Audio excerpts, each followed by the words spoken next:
And I'm going to make funny faces at the camera. Hello, hello, hello. This is Warren Redlick. I'm here with Will Bradbury from the Boring Revolution channel on YouTube. And I'm really excited to say I'm here with Mayor Trantalis from Fort Lauderdale, Florida, which just voted last night. And I just posted the video of the 7 minutes of the city commission meeting, just voted last night to accept the Boring Company proposal. We don't know what the proposal is. I don't know how much he can tell us about what the proposal is, but Mayor, what would you like to say about this proposal? First of all, Warren, thank you so much for inviting me. We are really at a really exciting time here in our city because, you know, Fort Lauderdale, like many cities, are continuing to try to address traffic challenges. Fort Lauderdale has become a very popular city. It's an exciting city and everyone wants to be part of that excitement, and I don't blame them. And so it draws more traffic to our area. What's happened is that we've tried to come up with solutions to try to address traffic concerns, especially down our very popular boulevards and avenues. One in particular is the Las Olas Boulevard, which is a main retail as well as residential district. And so we met with the Boring Company folks out in Las Vegas and in Los Angeles, and they have a concept that if applied here would allow us to build a 2.2 mile tunnel, dual tunnels, one in each direction, from the middle of our downtown, and that would be at a railroad station stop and mobility hub here in our downtown, all the way to our beach, completely eliminating all the traffic, the lights, and the frustration that one would normally experience coming to a beach on a holiday or during spring break or the winter season. So it's a great opportunity, and we're really excited about the possibilities that this could bring to our community. Do you mind if I share screen and put up my map of this area? Right ahead. Okay, so give me a second. I'm going to share the screen and then I got to find the map. This is the map. Can you see this? See a map. Okay, so on the left here, my mouse says Brightline Fort Lauderdale. That's the train station. I personally, I don't know if you know this, I live in Boca Raton. I just went to Las Olas and I ate at Darbar, some Indian restaurant, Bombay Darbar. My daughter ate at Casa Sensei. I've been to Louis Bossi. My family regularly went to the Broward Center for performing arts to watch shows. And my kids used to like going to, what's it called? MODS, Museum of Discovery and Science. Yeah, so there's all, and that's all, for those who are looking on the mouse, those are right about where my mouse is. I think for some reason this picture isn't showing everything. Can I shrink this? I don't know if I can shrink this. That's just, whatever. You're close enough. So, but up here where my mouse is circling, that's Brightline Fort Lauderdale. I believe the other side of the rail line is a bus station.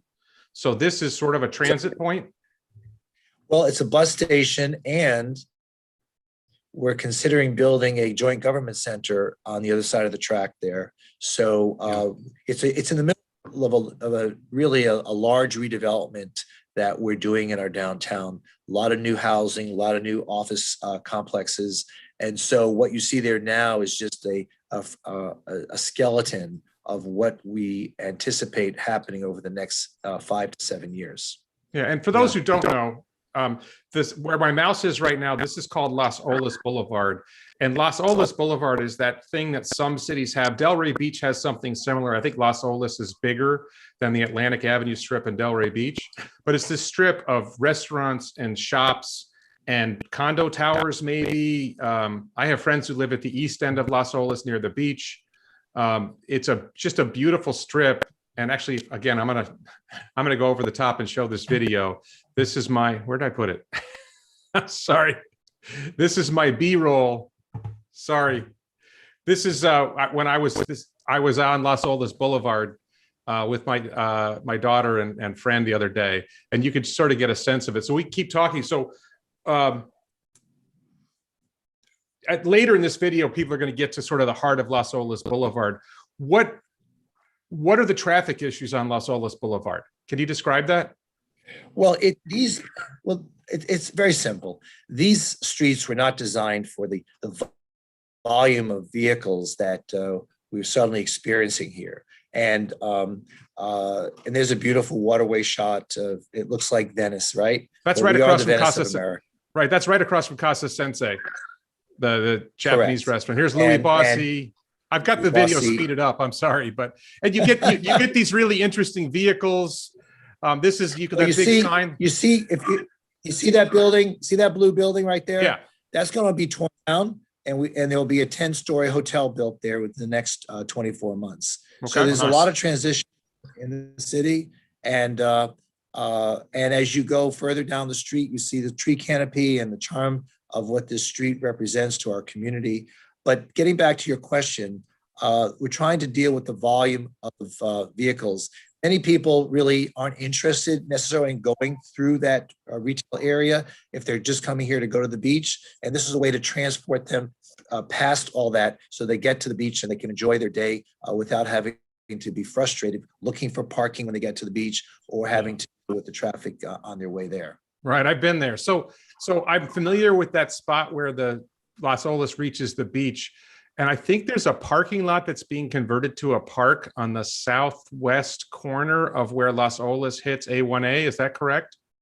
Well, there already is a park there, and it's called the Las Olas Oceanside Park, otherwise known as the Loop. Yeah. We have, it's a beautiful new park we created, and also right on the Intracoastal, there is an open green space that we've set aside for park space. So we try to keep a lot of open space on our beach, and especially this past weekend, everyone was really enjoying all the activities that were taking place. So where do you envision a station being placed for a tunnel system so that people can get to the beach? Would it open up on the sand? Are people riding an escalator up and coming out onto the sandy beach? Or are they coming out on the other side of A1A? How would that work?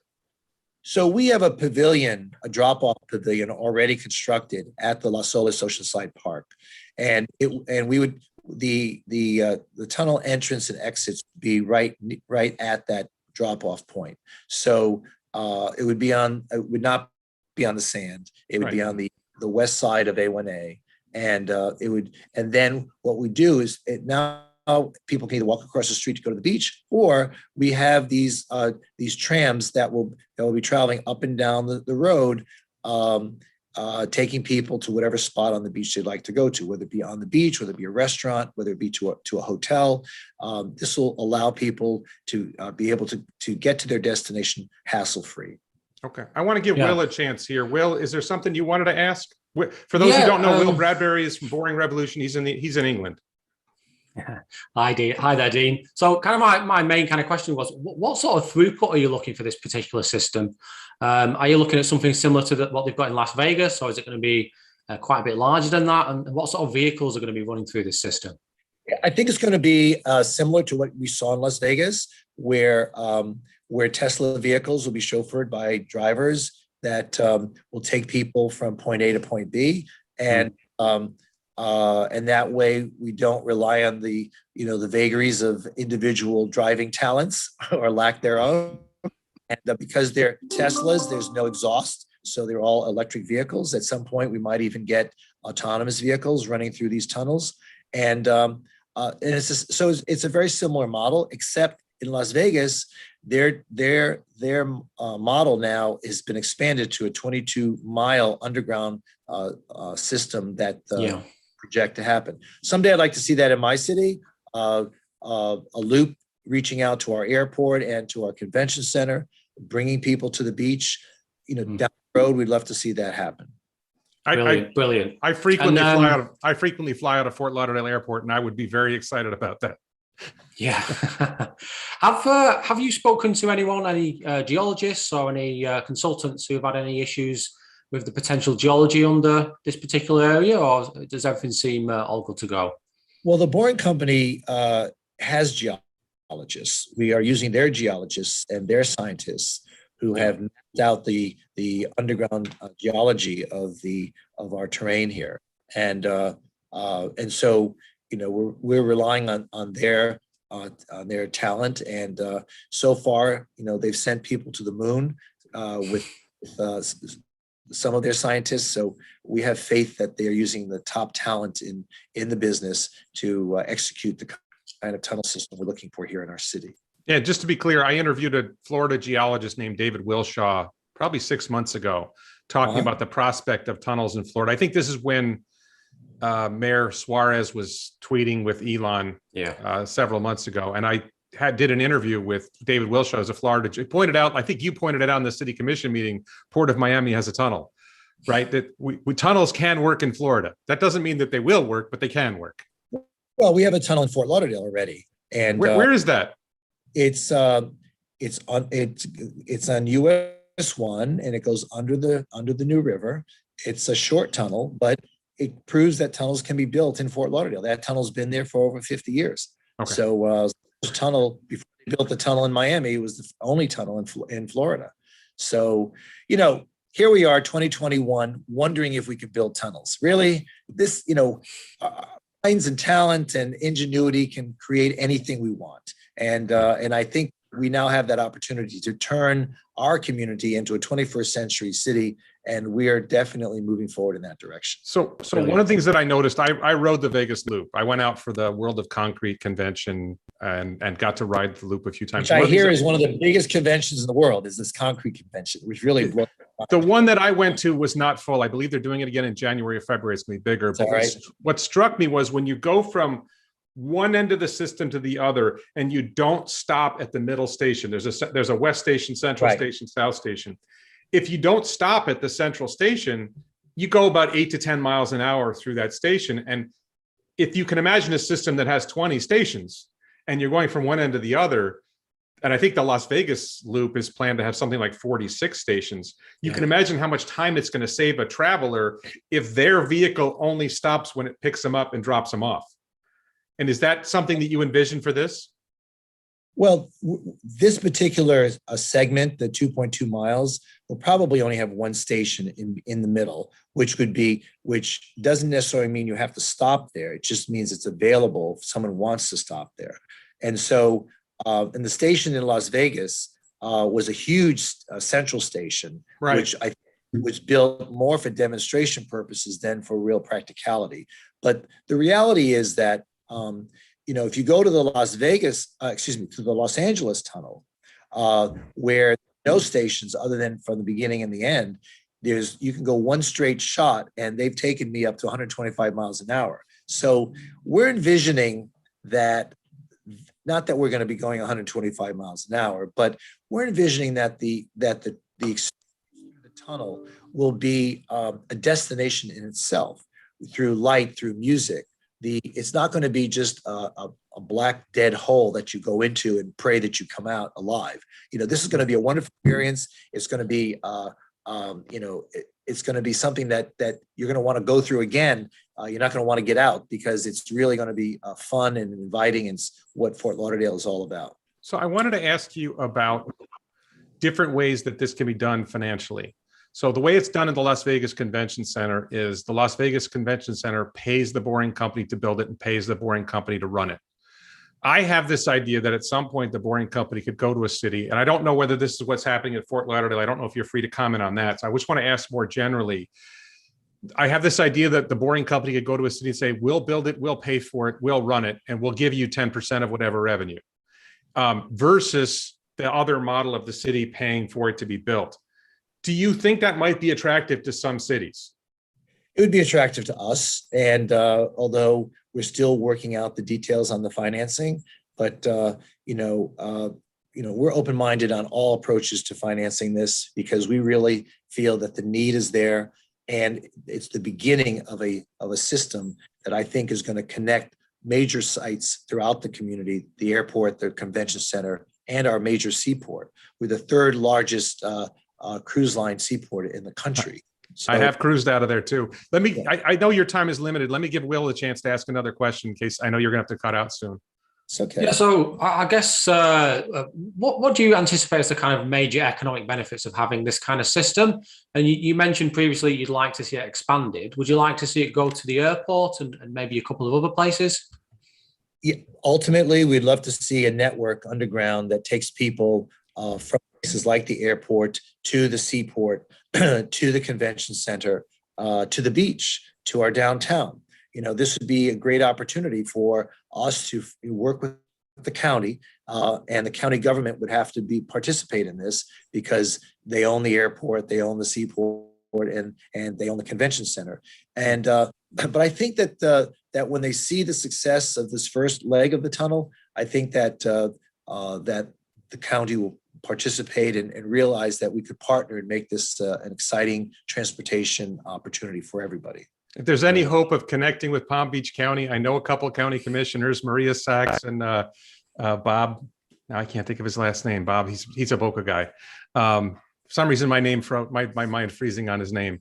But I'd be happy to talk to them and see if we can make Palm Beach County work with Broward County and Fort Lauderdale to connect it all up, and maybe with Miami as well. I just love this because I live here.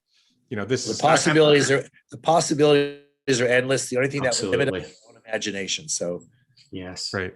So quick question. Commissioner McKinsey voted no, and I emailed him to see if he'd be willing to speak with me. Do you have a sense of why he might have voted no? Well, he gave no reason. Yeah. He chose not to travel to Las Vegas to see their prototype tunnel. I'm not quite sure what his reasoning is. He hasn't shared that with us, but you know, the majority of the commission is definitely in favor of this. Out of the 5 members of the commission, 4 of us voted for it, and not just voted for it, but are really eager to see it happen. And they realize that this is going to be an important new addition to our community. It's going to enhance the quality of life and really start us in a trend going forward to help move people around and to do it in a safe and effective way. Will, did you have something else you wanted to ask? I'm pretty much out of questions, really. He's covered everything that I wanted to ask. So fantastic, Dean. Thank you. I'll ask this question. In Las Vegas, the casinos are paying to have their own stations added to the system. Has there been any indication, or maybe it's too soon, but do you think might be any indication from any local businesses that they'd want to add a station or actually, you mentioned the middle station. Do you have a sense of maybe you don't want to say where the proposal says it would be, but do you have a sense of where it would be ideal to have a middle station? Well, we are talking with various business owners along the route, and some have expressed a keen interest in having a station near their business. So, but nothing has been, finalized. We have no deals, and so that's something to be worked on. But you're right, Las Vegas. Many of the larger casinos have indicated a willingness to pay for station stop at their casino. Right, and I can see that. Like, I don't know the mall situation in the city of Fort Lauderdale or Broward County as well as I do. I know Town Center and Boca Raton, right? I know, Margate and Coconut Creek and Parkland because that's what I live near. I don't know if there's any major malls that are in Fort Lauderdale. What's this? The Bass? Isn't there a Bass Pro Shops or something? I don't know if that would qualify. Are there any big malls that you think might want to have this extended to them? Well, we have a very large mall called the Galleria, and it's been there for about 40 years. And this could certainly help contribute to the popularity of that mall if a station stop was brought there, because again, it's attracting tourists, it's attracting all kinds of visitors, even people from Palm Beach County. Although I will say the Town Center is a nicer mall than the Galleria, but for a change of pace, we certainly have something to offer. Well, no, and are you familiar with the High Line in New York City? Yes, I've been on the High Line. So I've been on the High Line. For those who don't know, the High Line is what used to be an elevated rail line that was in disuse, and they were thinking about tearing it down, and they ended up turning it into an elevated park. And there was a lot of opposition from local property owners when they started this project. And then they went ahead and did it, and it ended up attracting tourists like crazy. It increased property values. They started building monster, spectacular luxury condo buildings along the High Line. And I actually see, keep in mind, Will and I are like the biggest Boring Company fans in the world. So we're biased, but I actually see building a system like this is going to attract businesses and residents saying, I want to live near that. I want to have my business near that. Is that part of the hope? It's part of the plan. And we anticipate that any cutting edge technology, anything that's going to enhance the quality of life is definitely going to be a magnet for people wanting to move here. Fortunately, Fort Lauderdale enjoys popularity right now. People are moving to our community. All of South Florida has drawn a lot of attention to folks from up north. The COVID pandemic has changed a lot of people's attitudes towards where they want to live, where they want to work, and I think it's also opened their eyes to opportunities that they feel, hey, why not work in the cloud and live in the sun, as we say here. Oh, I like it. I like it.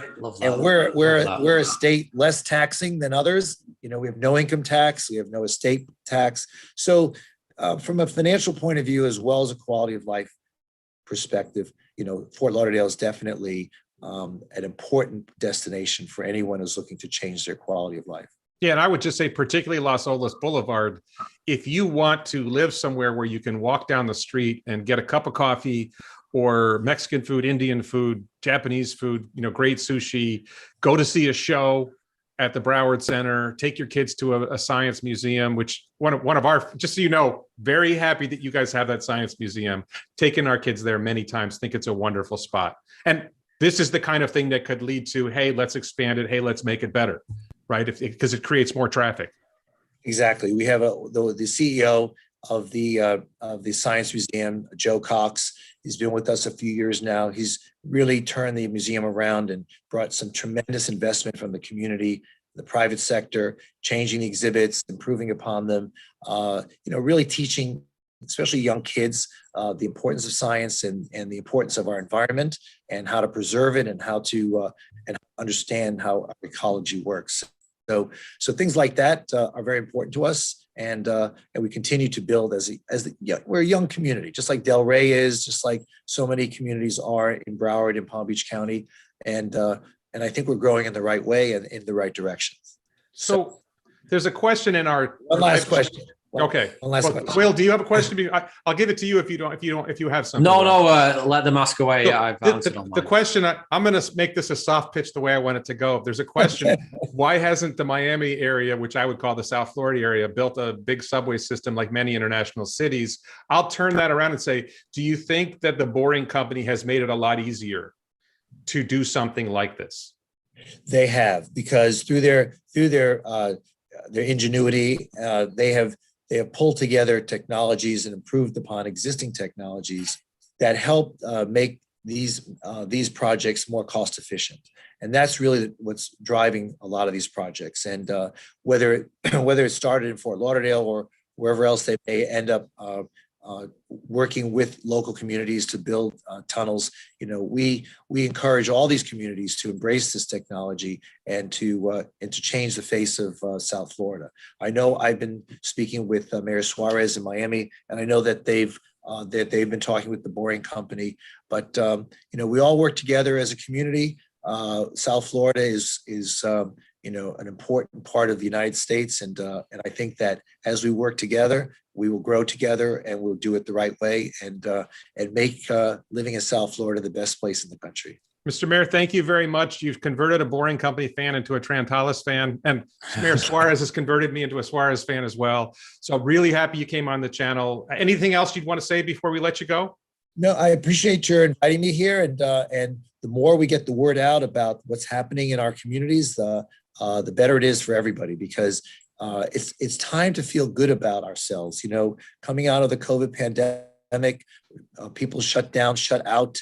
We have opened up here, and the possibilities for growth and making things happen. We're a can-do commission, and we're going to make sure that this happens here in Fort Lauderdale. Thank you very much, Dean. Mr. Mayor. And thank you to Mr. Wyman as well for helping set this up. Right. Excellent. Thank you. Thank you. Thank you.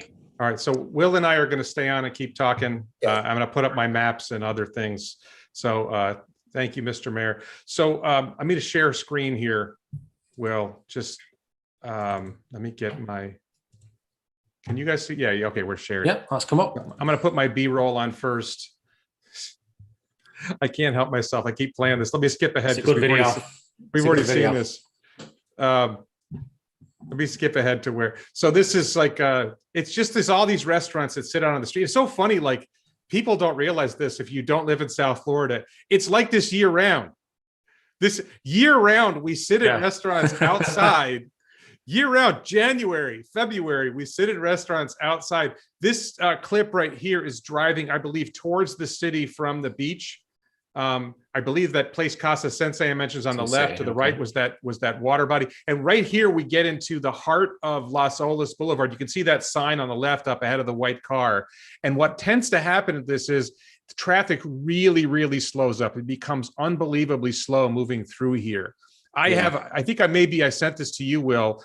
I took Uber rides from east of here, near where those towers are in the background, to get to Louis Bossi, which is, I think, somewhere on the left right here. And it's like 1.2 miles, and it took 7 minutes in an Uber, and it cost, $7 or something. This is from further out, I think, heading back towards the city. And this is a section where there's a lot of housing, and between the buildings, between the streets, there are bodies of water so that people can connect their boat, get their boats, and go out to the ocean. It's this really, I'll show it on a map in a second. Let me show the map. Let me get rid of this. Yeah, I was looking at the video last night, and it does kind of remind me a bit of the Costa del Sol in Spain. Right. So you can see it's laid out. So the left side here, Museum of Discovery of Science. If people can see my mouse and where I'm mousing now, that's the Broward Center for Performing Arts. Brightline Fort Lauderdale, which the mayor mentioned. This appears to be the west end of the line. And then Las Olas Beach right here. I believe where my mouse is pointing right now, there's this little green area. This is the park where it will come out. And you just walk across A1A, which is very pedestrian-friendly street to cross. It's a north-south street that basically traffic doesn't move. As anybody steps out the street, everyone stops. A lot of restaurants, a lot of great stuff around here. It's a beautiful beach. And there's this section here in the middle that's like homes. Some of them are condo towers. Some of these streets are like really, really high-end, expensive homes. I have a friend who lives in a condo that's somewhere over here. And so you come down Las Olas Boulevard, and then Broward Boulevard is this really big street. This is what goes to Interstate 95, a major highway. But this section right here, this section of Las Olas is like the place to be for a lot of South Florida. I mean, this is a place that we go. It's like a 45-minute to an hour drive, and we go there to do stuff here. This is a great place to be. So my guess would be that the center. So if the Brightline Fort Lauderdale is the westmost station and the Las Olas Beach is the eastmost station, I'm going to guess the center station is going to be somewhere in this strip. It's not going to be out where the housing is. When I scaled it out, it was about 2.3, 2.4 to where you're saying there. Right. So, I don't think this eastern end, they're going to put anything there. So you've basically got kind of the middle part there where is the only real option. The fact that it's just over 2.2 miles is good, because that means with 3 stations, essentially one at either end and then one in the middle, you're going to be able to get up to good speeds on this, and you're not going to be having to slow down considerably. Right. It's going to be pretty straight too. Very straight. Not a lot of curves. Very straight. There's this little symbol right here that's a restaurant. I believe that's the Casa Sensei restaurant that my daughter ate at. Just to the right of it, you can see this Tarpon Drive, and there's a church somewhere in here. There's a really, really big parking lot. So one theory is that you would locate the station here, but really the heart of the strip is over here. This section right here is the heart of the strip. So my guess is they've got a spot somewhere in mind in this section to the west of this river, if we can call it a river, and to the east of this major street, somewhere around here. So you have what is the distance between that restaurant there and that kind of intersection that you've just hovered over? Would you say about half a mile, maybe slightly more? I would say less. Yeah, so I mean, it's walkable. I mean, like I say, it is restaurants all the way down that road. Right. This is what we do. Yeah. This is what we do. We start here at, say, the Museum of Discovery of Science, and usually you won't, like, we would Uber from here. If it was just me, because I like to walk a lot, if I didn't have a small child with me or something, then I would walk the whole way to Casa Sensei if I had to. That's not a big deal. And a lot of this walking, if your attitude is, I'm going to go and I'm going to walk we're going to hang around and check in stores and stop at this place and have a coffee or an ice cream or candy or something, then you're going to walk one way down the strip and then back the other way. I would say the strip ends right around here somewhere. And then out here, it's still kind of like the strip, but it's not quite as dense. There's a tree-lined section of this boulevard in the center. There's like trees and an island and trees down the middle of the street. That's sort of like the main section of Las Olas, but it's gotten so popular that it extends out to the other side of this bridge and really Yeah. out a little further. Well, if you're right, and they do actually build a station in that kind of area, that will help the rest of the strip flourish. That's and it will another theory definitely- that yeah, and that's a big bonus because then you've just extended the strip by another, potentially. he did mention the one building was going to be built in that one spot, which is really close to this as well. I think it's on the north side of the road here. So I definitely see that happening. I mean, all right, so I've shown that. Let me take this down and let me see, just to give people a sense of what it looks like on the satellite image. Oh, I meant to show this while he was on. This is downtown Fort Lauderdale. This is actually an official map from the Florida Downtown Development Authority. And Broward Boulevard is here. East Las Olas Boulevard is here, where you can see the mouse. And I believe the Brightline station is, you can see the train line. So the Brightline station is right here. So it sounds like the western end of the tunnel will be here. And there's a bus station here. What did he say? He said they were going to add something else here. They were talking about adding some other larger, like county-wide transit system. Is that what he said? Yeah, he's of the impression that they're going to redevelop this area here and Right. totally kind of transform it, gentrify it. Right. So that's a good thing, especially if the Boring Company system ends up right in the middle of that. So That'd be a real bonus. I think this is important just for understanding the proposal that was submitted to the city and it's been put out for competitive bid is a subsurface public transportation system from downtown to the beach. So there's no clear definition of the downtown in that resolution, but this is downtown. And by the way, south of the river, there's this Riverwalk area. It's a really nice, it's called Riverwalk for a reason. This is a really nice area to walk around. You go to dinner, you go for a walk along the river, but just south of here is the county courthouse, which is a very, very busy spot. And there's a lot of lawyers down here, and there's a lot of law offices and businesses related to the court system. It's a very large county. So there's a whole lot of operations there. And then I wanted to show, this is what it looks like on satellite image. So to the right here, where you see East Las Olas Boulevard and this sort of green thing, this is the beginning of where the residential section is, where it's all residential. And then in the middle here, you have Louis Bossi, which is a great Italian restaurant, Casa Sensei, which, so the strip really starts right around Louis Bossi is where the strip really starts. And it goes to US 1 Federal Highway. This is sort of a major road in South Florida that goes all the way up to Boca Raton. I think it goes all the way to Jupiter and all the way down to Miami, Federal Highway. So, and I think right in here, these are actually office buildings. Some of this is just office building. I'm trying to remember where the office buildings start, but I think that's on the west side of one. So it's this strip right here. That's where all the fun stuff is, I'll say. And and you can see apartments here. I've been to this boathouse on the riverside. It's another like restaurant pub thing. All this great stuff. It's just a really fun place to be. They couldn't really have picked a better location for this system, really, because people are going to want to come to that area anyway. Never mind if there's not a system there. So putting it there is going to be really good. We're going to see lots of uses.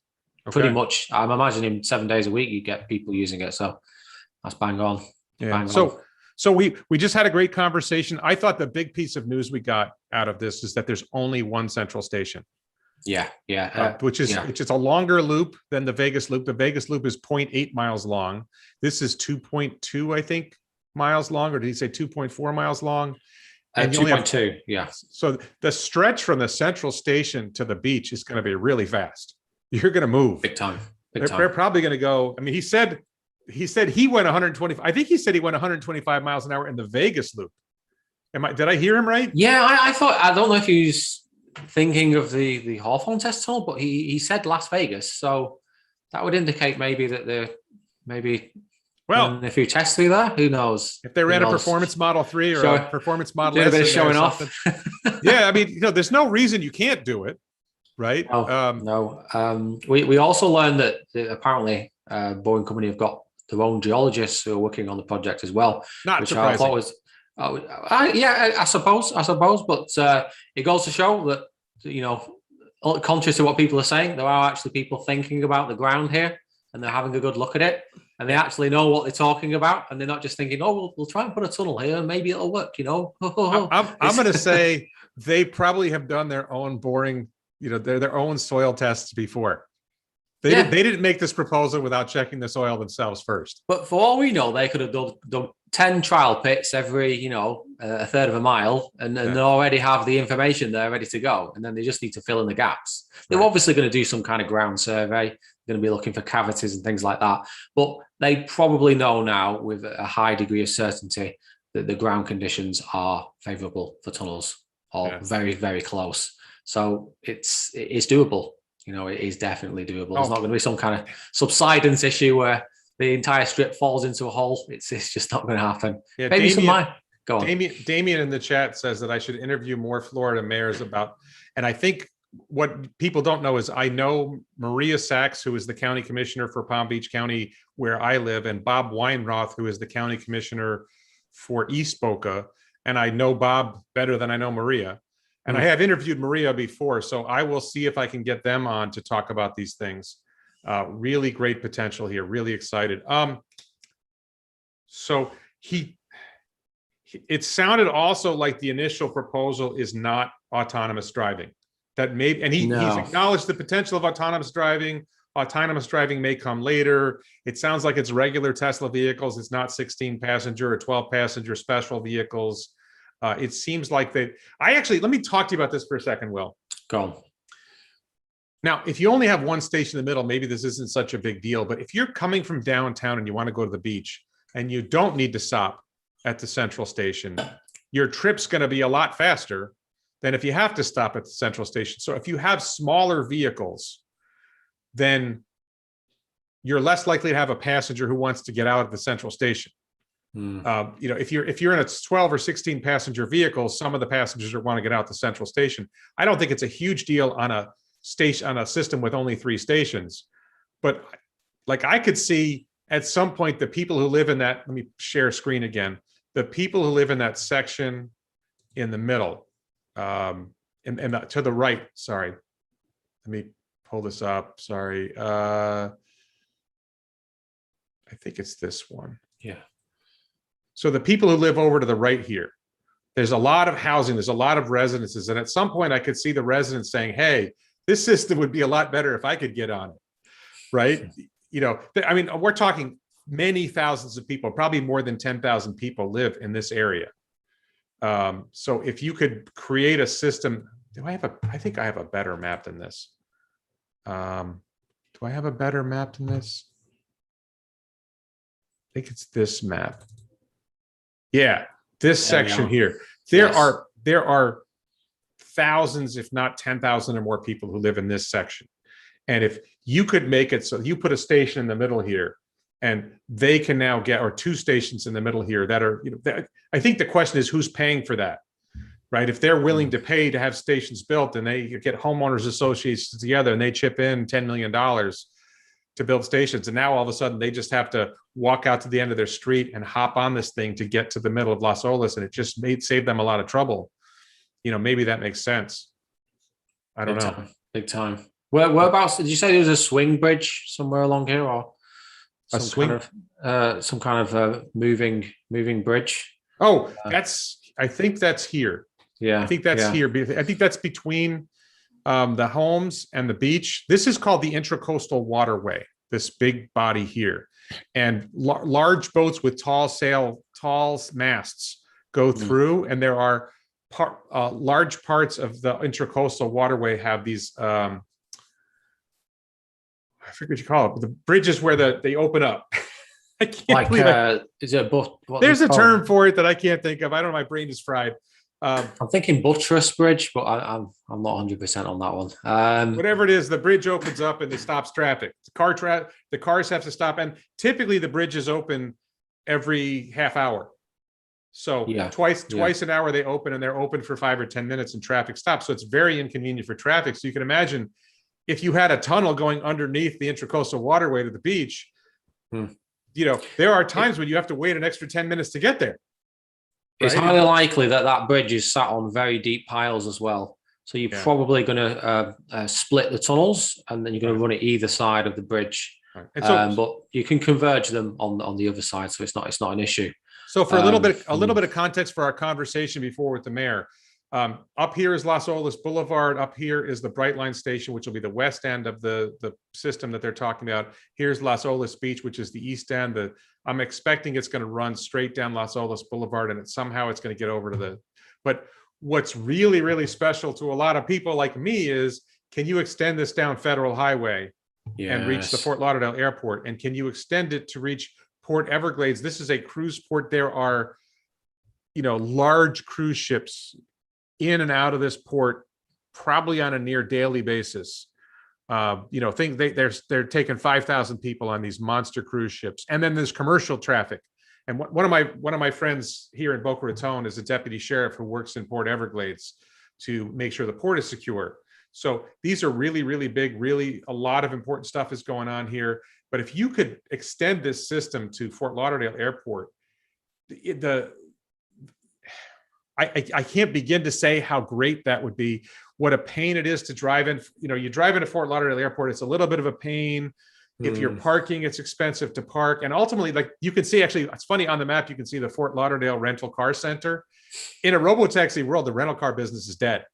Just dead. Big time. It's gone. Once robo-taxis get reasonably inexpensive, no one's going to bother renting a car anymore. I think Uber has already cut in heavily into the rental car business. But now you're going to drop the cost of transportation to well below $2 a mile. In the short run, it'll be $2 a mile. I think that's a rough ballpark, right? But in the long run, I think it's going to be much, much less money.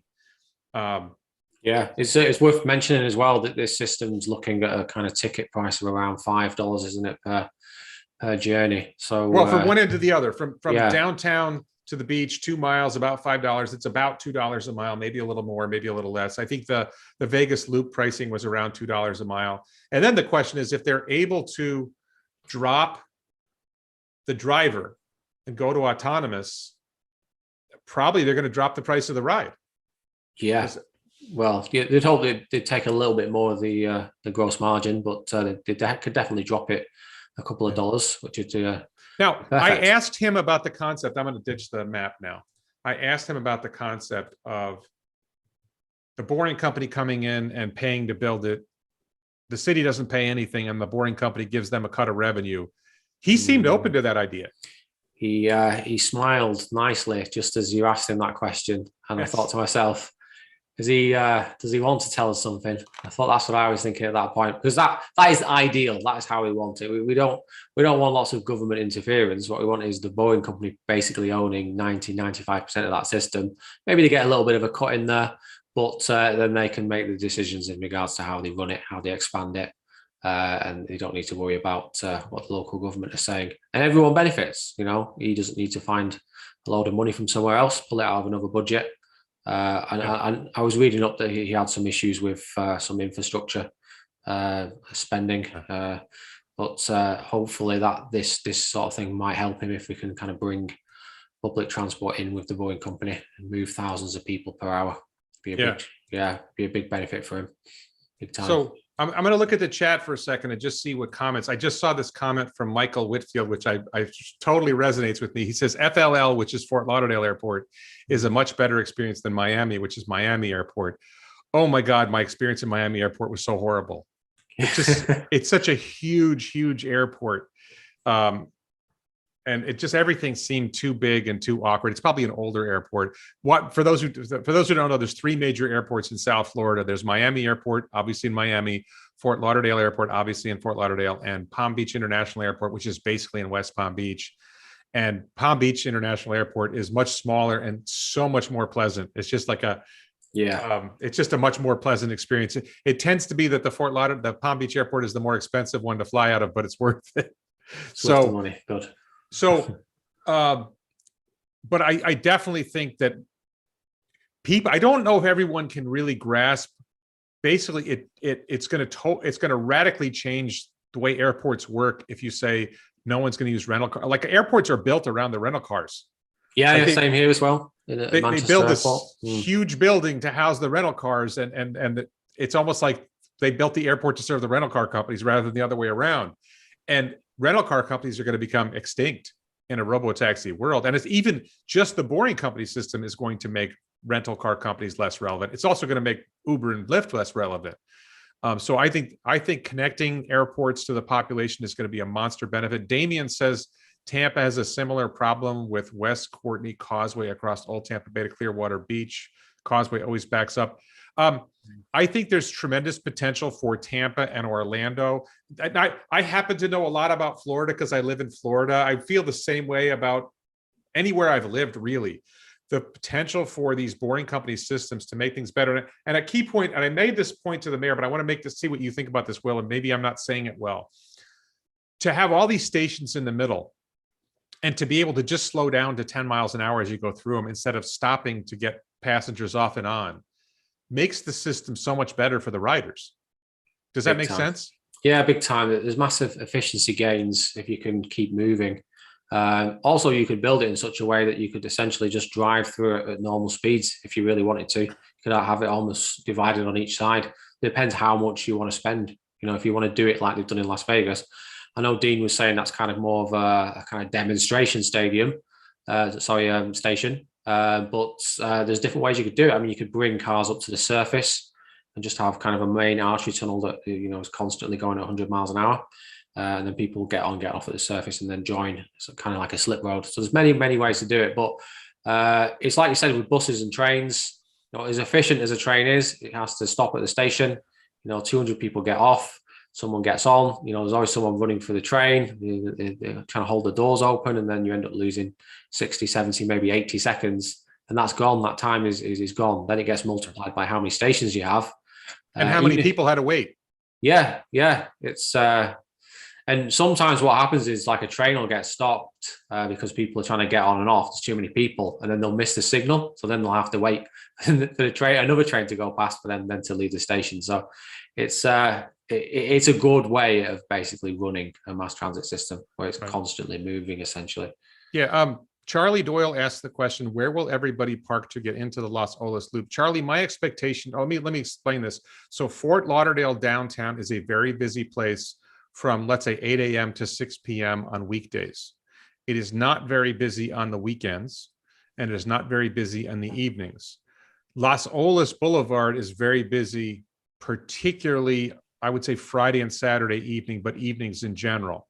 So there's a lot of parking availability in downtown Fort Lauderdale that is not used in the evenings and weekends. So to some extent, it's a way of shifting those resources so that people can park, and it's parking on the Las Olas. And like, I just went to lunch there. I found a parking spot. It's not like it's impossible, but it really improves the capacity for the Las Olas, well, I'll call it the Las Olas Strip, to handle more traffic, more people, encourage more business, encourage more housing. If somebody builds a condo tower, they're probably going to have a parking structure for all the residents on their building, but a lot of opportunity for parking. And I did see parking lots on the Las Olas Strip in different spots, but I definitely think the idea is, like, there's a big parking structure. Let me pull the map up. There's a big parking structure. Sorry, let's see. I can show this.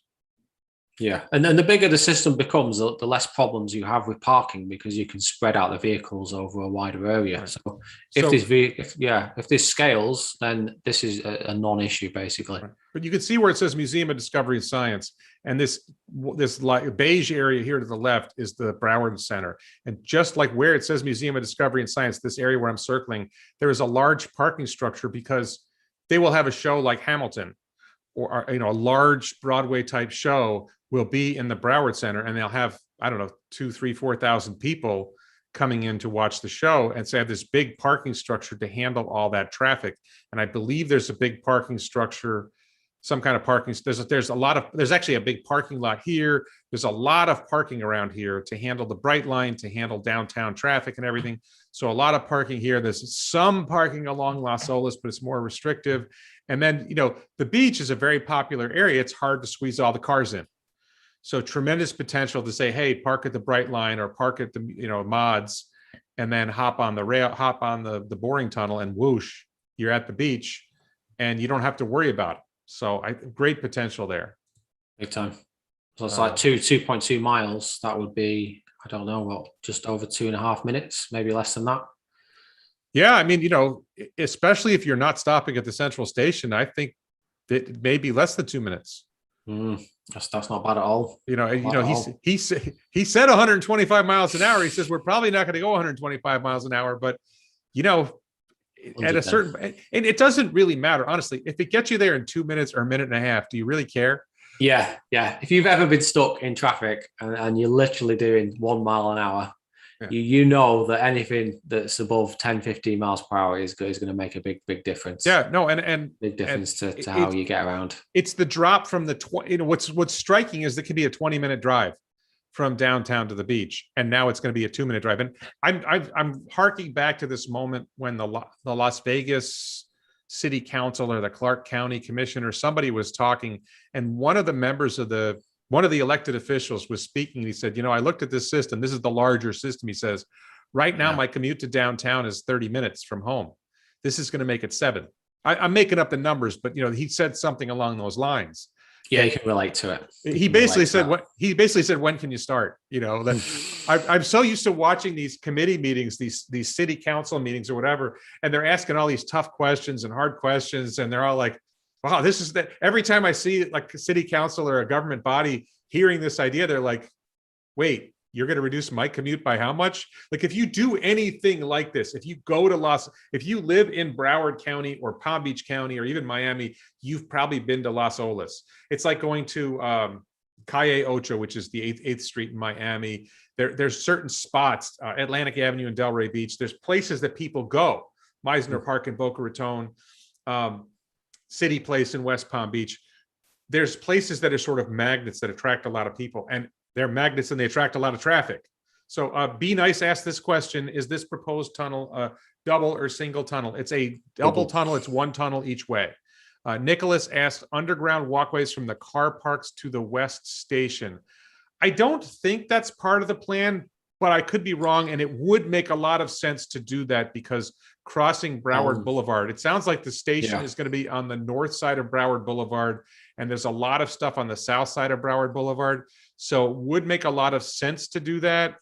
On the original Las Vegas plans, they did have a passenger walkway, an underground one, but they then scrapped it and moved the station. So, I mean, it is something they think about. So it's possible they could throw that in there. Well, it would make a bit of sense. I could see them putting the boring station, actually the physical station, under the road. Right? So then you'd have an escalator coming up on either side, right? Because the station's probably going to be big enough. It also sounded like I should have followed up with him on this. It sounded like that central station is going to be small. He was saying the Las Vegas Central Station is big. Yeah. It sounds like they're planning on making the Central Station a small station. Although, I think it's still up, like he said, it's still up in the air. I think it will be above ground. I have this funny. Oh, the Central Station will be above ground. They won't put anything below ground. You think all the stations will be above ground?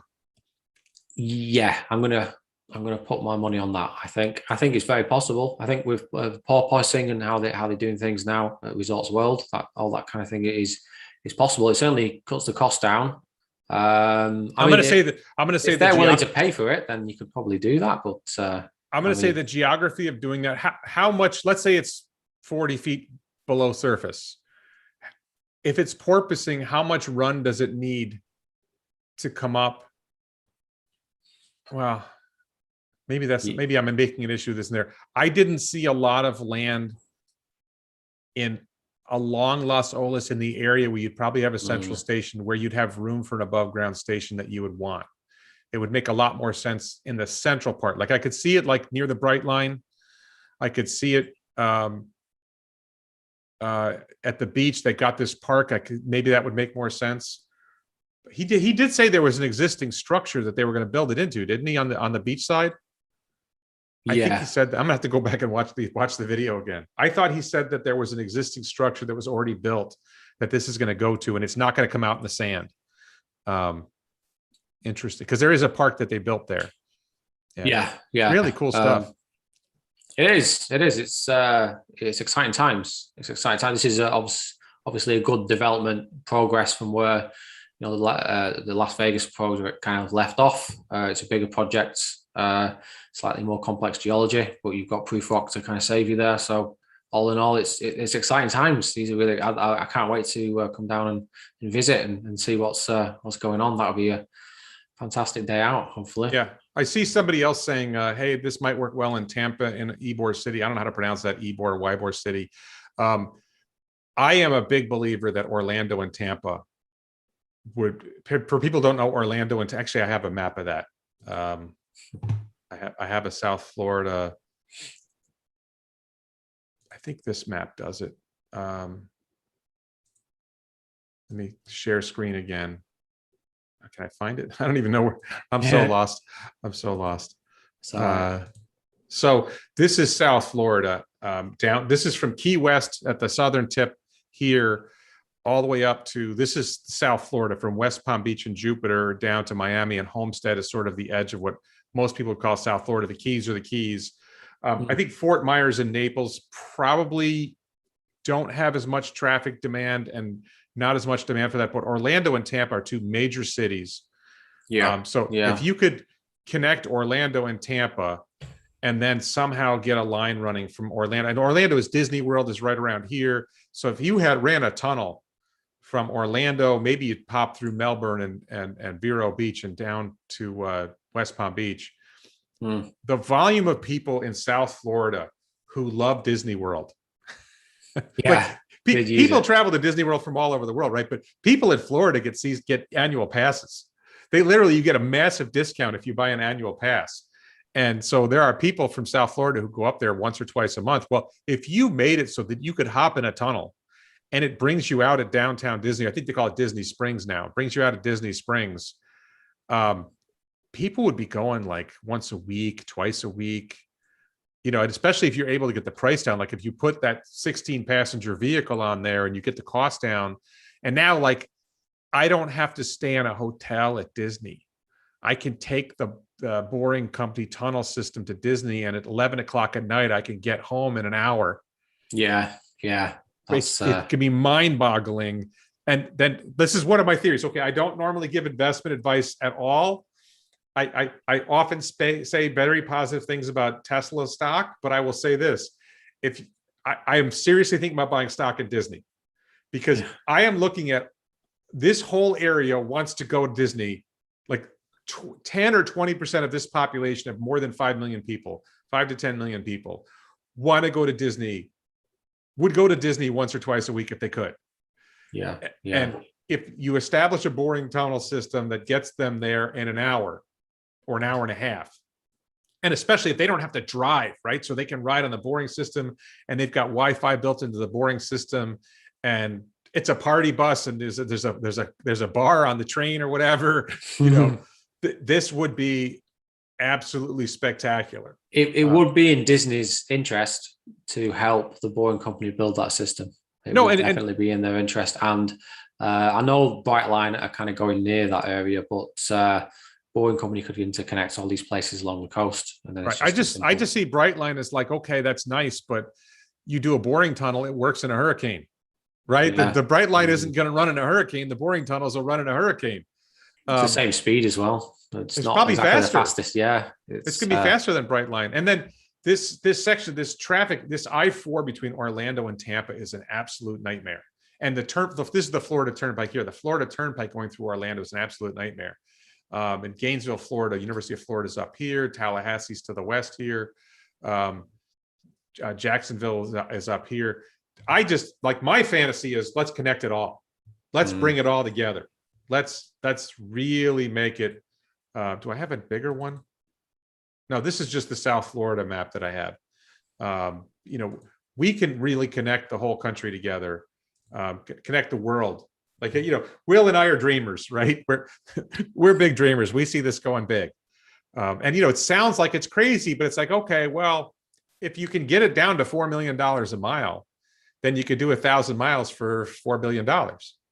Yeah. Right? You can get a return on your investment so quickly on that, especially if you're, $5, $6, $7 a ticket, however you're working that out per mile. It pays for itself, and then after that, that's all pure profit for you. A little bit of maintenance, and these tunnels last for hundreds of years. You're gonna be getting a lot of money out of it in that long period of time. So it's a brilliant business to get into.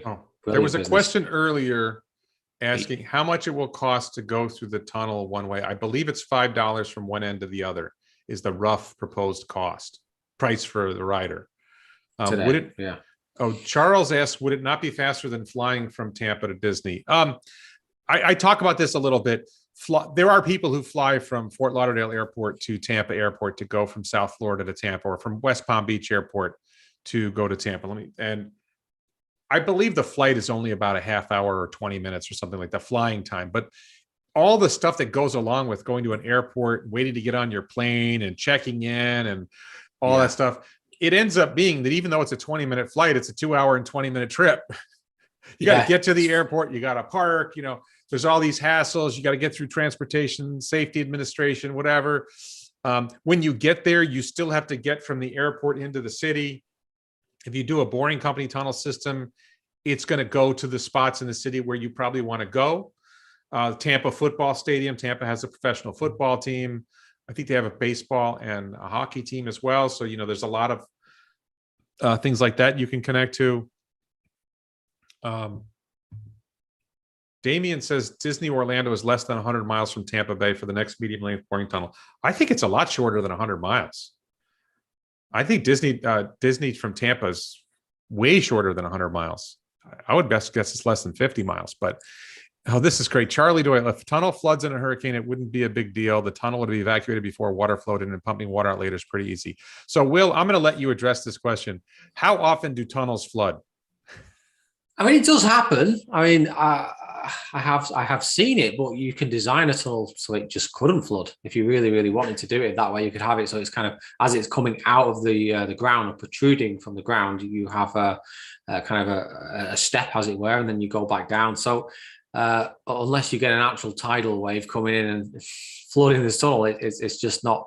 It's not going to happen. Very, very rare. I can't think of any examples off the top of my head of tunnels in the UK that have flooded. There's a big tunnel that goes between Liverpool and Birkenhead, which is quite a famous tunnel. And as far as I'm aware, that has never flooded in the 100 or so years it's been there. So it's easy. People that are kind of making up excuses saying that Miami and all these other places are going to be 10 foot underwater and this sort of thing, I just think it's a little bit crackers, if I'm frank and honest with you. And it is true that there are spots in Miami that flood. Miami is fairly low. Like I live in Boca Raton, Florida, West Boca Raton. I'm 20 feet above sea level. Most of my area is 20 feet above sea level. There are sections of Miami and sections of Boca Raton and other sections that are somewhat lower lying. If you're on the Intracoastal Waterway, then your home is pretty close to sea level because you got the spot where you put your boat, you drop your boat in the water. You can't be that much above sea level if you're able to put your boat in the water. But it's not like you're driving down the road and there's 3 foot of water there and you're isolated, is there? It's kind of it flows away. There are places in my community that do flood to some extent. Actually, but it's not the ocean. It's not sea level rise. It's that we have storms where we get 16 inches of rain. Yeah. Right. We get a lot of rain sometimes. So they've actually designed. Whoever does this, they're engineers. I think Florida engineers do some things badly, but they've done this fairly well. They create areas that they know are going to flood, and they try to do it so it doesn't flood the homes. Right? Yeah. They'll let a road flood so that the homes don't. My neighborhood, like right behind me, we have a lake, and the lakes can fill up, and we are 5-10 feet above the lake. So if the lake fills up, and the more the lake fills up, the harder is it to get to fill up more, because you're every inch going up means you've got the area that you're filling is larger. So we've never had our lake fill up to the point where it came even close to threatening our house. Our actual problem is if the storm drains on our street get clogged, then our street starts to flood, and you have to go out and sort of like get the storm drain unclogged in a hurricane. I've done this multiple times. But it's not sea level rise that's the issue. It's just we get a lot of rain sometimes. And torrential. Yeah. You need stormwater management. And there's this thing with stormwater management, which relates to maybe we can use tunnels for this. Exactly. I like that the mayor mentioned that there are other uses for tunnels, but if you let the water, there's this issue where they actually prevent the water from flowing downstream, because if they let too much water flow downstream, it just floods another community on the way to the ocean. there's this thing called the South Florida Water Management District, and there's actually these stormwater management is this big concept that very few people are aware of, that you really have to be careful how you let water flow. You can't just let all the water flow out if it's going to flood some other community. Yeah, and a lot of places have not helped themselves by kind of straightening rivers and things like that. So the water actually goes from point A to point B faster. Right. So then you get flooding in certain areas rather than you have these meanders in the river. So it's a non-issue for boring company tunnels. They can be designed to accommodate another 5 foot of sea level rise if you think that's going to happen. But is it worth spending that money? Probably not. All right, so Will, I'm going to ask you about my pet project. Go on. I have decided, I would say more than 50% chance I'm going to start a company to build a single passenger self-driving EV.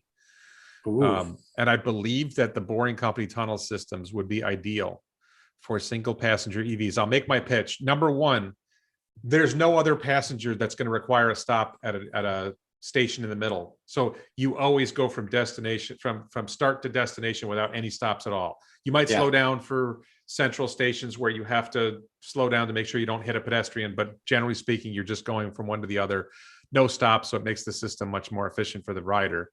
3 feet wide. So if it's a really good self-driving system, you can fit 2 wide in the tunnels. Does that make sense? Does that seem viable? I like the idea. I think it makes a ton of sense. Obviously the unit cost of those vehicles is going to be, dramatically lower than a big, 4 or 5, that's the big vehicle. Idea. The big idea is, can I get the cost of the vehicle down to $2,000 or $1,000? And can I amortize that cost over a 1,000,000-mile life? Can I make a 1 passenger vehicle that will cost ideally less than $5,000 to build and hopefully as little as $2,000 to build, and give it a 1,000,000-mile life? Just to give you a simple example, I've picked out tires for my vehicle, and the tires are rated for 75,000 miles, but that's on a 3,000-pound vehicle. So the same tires on my 1,000-pound vehicle should last a lot longer. Exactly. So my tire cost per mile goes down. And if I'm able to design my vehicle so it lasts 1,000,000 miles, then I'm amortizing the cost of this vehicle, even if it's a $10,000 vehicle. Well, if the vehicle costs let's say $1,000, then it's a tenth of a US dollar a mile, a tenth of a US penny a mile, amortized over 1,000,000 miles. And the question is, can I get the cost of this thing down when you take energy and tires and maintenance and all this together? Can I get the cost of operating this thing down to a penny a mile? And then I can charge 2 cents a mile and make a profit.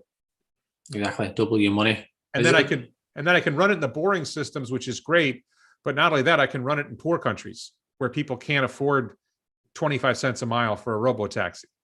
The core kind of issue in my kind of mind is can you get the cost down? Because you look at people like Arcimoto have struggled. There was a company based in Sweden called Unity, and they made a lovely looking kind of 2-seater electric car that looked good.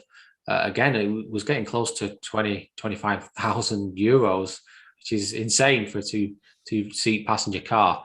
There's another company based in, I think it was Los Angeles or maybe San Francisco, called Lit Motors, which I found very interesting. This must have been 12, 13 years ago. And they had like a motor, it looked like a motorbike, but it was covered and it had a gyroscope in it and it actually self-balanced. And I thought to myself, that is a good idea, kind of just one person in the vehicle. This must have been 12 odd years ago. And more now, specifically, it's looking like that is kind of the path forward. These kind of mini kind of robo taxi. Yeah, my frustration is when I see people doing things like this, it seems like it hasn't occurred to them to get the cost down. Like they just literally optimizing for low cost is not something they're even thinking about. Like I'm seriously thinking like I'm not putting HVAC in my vehicle. Oh. Right. If I'm targeting the Indian market, they're used to riding around in vehicles that don't have HVAC. Right. Warren's tuk-tuk, Mark Plott calls it. You're better than a tuk-tuk. But no, to me, it would be safer than a motorcycle and, more stable. My design is 4 wheels, not 3. I don't understand. I think the 3-wheel design that is very popular is designed to make it street legal in the United States, because in the United States, motorcycles have different safety standards. And so it's easier to make such a vehicle if you go for 3 wheels. The problem is I think your tire, it's harder to get tires that don't wear out. I think the stresses on a 3-wheel vehicle are different than the stresses on a 4-wheel vehicle. Motorcycle tires don't last as long as car tires, that type of thing. And they're expensive as well. And I'm just saying, the hell with safety standards. It's going to be safer than a motorcycle, no matter what I do. So don't worry about the safety standards, and then target markets that aren't so picky about the safety standards. Or as long as it's driving on a road on a system that doesn't have human drivers and 5,000-pound SUVs, it's going to be safe. Yeah, you could make a good argument for the fact that, if this is autonomous and it's a good, reliable system, do you really need things like airbags and even seatbelts? You could argue certain things like, how can you get the weight down further, which then further, adds to your gross margins, things like that. Maybe even get rid of the windows as well. Well, that's part of the plan. that is part of the plan. No windows, no side doors. Massively. This is like one of the big thoughts. Like if you look at a standard regular vehicle, roughly 4 or 5, they're roughly 5 or 6 feet wide, and they're roughly 5 feet tall. Some of them are taller, some of them, but you figure you've got a 6x5 rectangle going through the air. You've got to displace 30 square feet of air, multiply, whatever. You've got to displace a certain amount of air to get this thing to move through. If you take your vehicle down to 3 foot width and 4 foot height, now you only have to displace 12 square feet of air. Big difference. And that's a huge difference. And then if you're eliminating windows and you're eliminating doors, you can make the classic teardrop shape, right? You can get an incredibly aerodynamically efficient vehicle, and that makes your vehicle that much more efficient to move around. And then if you are going to go 120 miles an hour in a tunnel, it's going to be that much more efficient going that speed. Big time. Yeah. And you could, platoon them as well, which would further increase the efficiency. Yeah, I think these will be so aerodynamic, platooning won't matter that much. Yeah. But riding close together, one of the goals, if you're in a tunnel system, is can you increase the bandwidth of the tunnel, right? Because a single passenger vehicle isn't going to carry as many people as a 12-passenger vehicle. But if it doesn't have to stop, right? And if you're doubling the width, the number of usable lanes theoretically, you could, if you had 3 foot wide vehicles in a 10 foot wide lane, you could fit 3 of them wide. That would be a stretch. Right. But in theory, you could even do that. Maybe you could get this down to 2.5 feet wide. I think what I saw was the standard car seat is around 22 inches wide. Right. So I think you could conceivably go as small as 30 inches wide, let's say, and still have a working vehicle. But I'm targeting 36 inches wide anyway. All right. So we've rambled on for a while. Will, anything else you want to talk about? We've gone on my tangent. No, I'm just super excited really to be a part of this and to see it happening in real time really, and it's great to be on this journey with you and see the Boring Company continuing to add more projects, continue to reach out to people and offer like real solutions that can offer real kind of real world kind of solutions to problems that exist and can actually fix those problems. And despite what naysayers are saying, this sort of thing is very, very possible, and you're going to probably see it in a city or a town near you very soon. Yeah. No, I would also say, for those who are watching, I did reach out to the city commissioner who voted no on the Boring project, and I reached out to the professional engineer who spoke against it at the meeting, invited them both to interview on this YouTube channel. Hopefully that will happen. My guess is it won't happen, but I'm hoping it will happen. That would be fun. Damien, there is a plan for an interior TV screen. Absolutely. There is maybe more than one screen so that people don't feel claustrophobic and they can look outside and see what's happening. Actually, one of my ideas is for a transparent shell. I don't know if that would be more comfortable or less comfortable. You got a transparent shell. I almost think that might be less comfortable. Well, that goes down to my theory that one of the applications in India is Kara Sutra. And yes, Nicholas. Did you just think of that now? That's incredible. No. I was talking with a friend the other day. Kara Sutra. We're going to call the brand name. The brand name is Kara Sutra. That's a separate brand. That's a different purpose for the ride. That comes with. That's not a single passenger vehicle. They might need to loosen the regulations around a few things to get that. Yeah, I think it depends what part of India you're in. So anyway, Will, thank you very much for coming on. Thanks to everyone for watching. Thank you to Mark Plott. And if there are any other moderators, thank you for participating and helping out. I'm going to end the stream and I'll talk to Will really quick at the end. So thanks, everyone. Thank you, everyone. Thanks for watching. Will, thank you for coming on. That was great. I really enjoyed that.